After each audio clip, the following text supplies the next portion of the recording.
ناظرین اکرام السلام علیکم، آپ کا ہمارے چینل ٹی ایس انڈیا میں استقبال ہے۔ جو لوگ ہم سے ٹوٹ کر اس ملک کو توڑ کر گئے ہیں اور 75 سال سے بار بار بھارت میں یہاں پر بھارت کو کمزور کرنے کے لیے، یہاں پر ہندو مسلم نفرتوں میں اضافہ کرنے کے لیے، بھارت کو ڈیسٹیبلائز کرنے کے لیے انہوں نے کوئی کسر نہیں چھوڑی ہے۔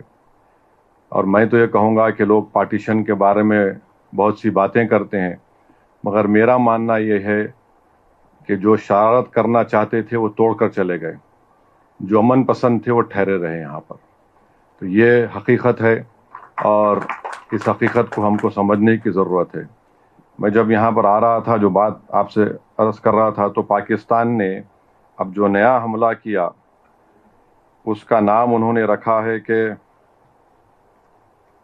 بنیاناً مرصوصاً، مانے یہ قرآن شریف کی الصف سورت کی آیت نمبر 4 ہے، جس میں اللہ یہ کہہ رہا ہے کہ تم اللہ سے محبت کرتے تو ایک سیسا پلائی دیوار کی طرح کھڑے ہو جاؤ۔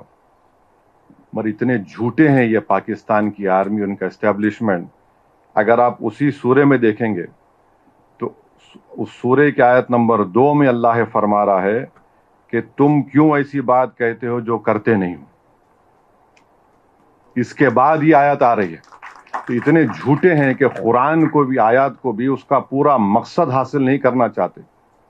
اور یہ نہیں بول رہے کہ قرآن میں اللہ فرمایا کہ یا ایھا الذین آمنوا لما تقولون ما لا تفعلون، کہ تم کیوں ایسی بات کہتے ہو جو کرتے نہیں ہو، اور پھر آپ چلے گئے سیسا پلائی ہوئی دیوار، کیا کہ بنیاناً مرصوصاً۔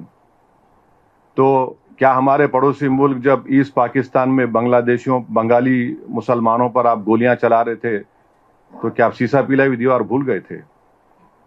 اس زمانے میں ان کے جو بہت بڑے لیڈر تھے بھٹو نے بنگالی مسلمانوں کو سور کہا تھا،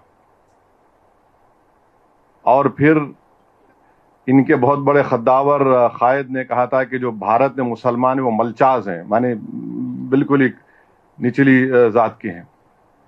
افسوس ہوتا ہے کہ ان کو قرآن کو بھی کوٹ کرنے میں غلط مسئلہ بنا کر پہلے جو آیات ہے اس کو نہیں بول رہے۔ اللہ کیا فرما رہا قرآن میں کہ تم کیوں ایسی بات کہتے ہو جو کرتے نہیں ہو۔ وہ سورۃ الصاف کی آیات ہے، آپ بول رہے سیسا پلائی ہوئی دیوار۔ پھر آپ نے ایرانین آؤٹ پوسٹ پہ گولیاں چلائی تو وہاں سیسا پلائی ہوئی دیوار بھول گئے۔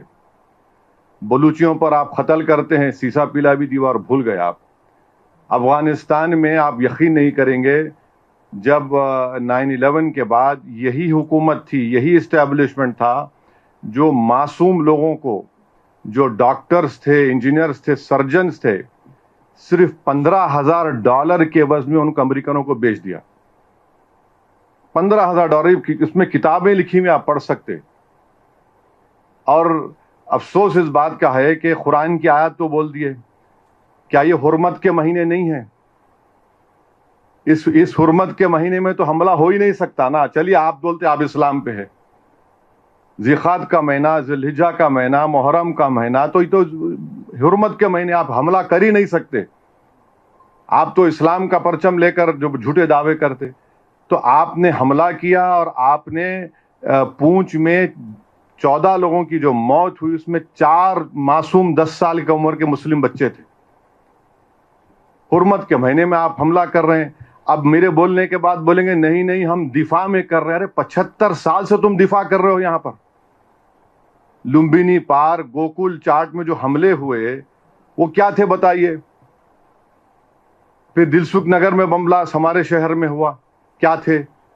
اور پھر یہ بولنا کہ اسلام کا نام لے کر، ان لوگوں کو یہ نہیں معلوم کہ حیدرآباد میں جو جامع نظامیہ ہے اس کو حضرت مولانا انوار اللہ شاہ فاروقی رحمۃ اللہ علیہ، رسول اللہ صلی اللہ علیہ وسلم کے حکم پر مدینے سے نکل کر حیدرآباد آ کر اس مدرسے کو قائم کیا۔ یعنی آپ یہ بولنا چاہ رہے کہ آپ ہی اسلام پر ہیں اور 20 کروڑ مسلمان جنت میں نہیں جائیں گے؟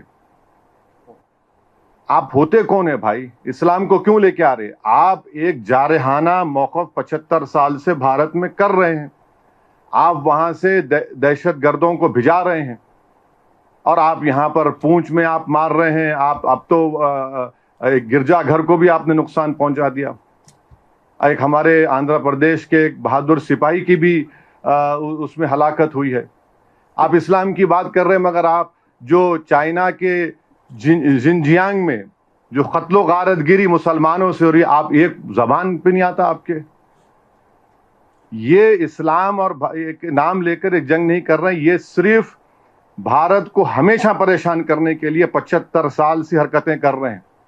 جو شریر تھے وہ توڑے ملک کو، جو امن پسند تھے اس ملک میں رہ گئے. انشاءاللہ مزید اپڈیٹ کے ساتھ آپ سے ملاقات ہوتی رہے گی. آپ سے گزارش ہے چینل کو سبسکرائب کریں. اللہ حافظ.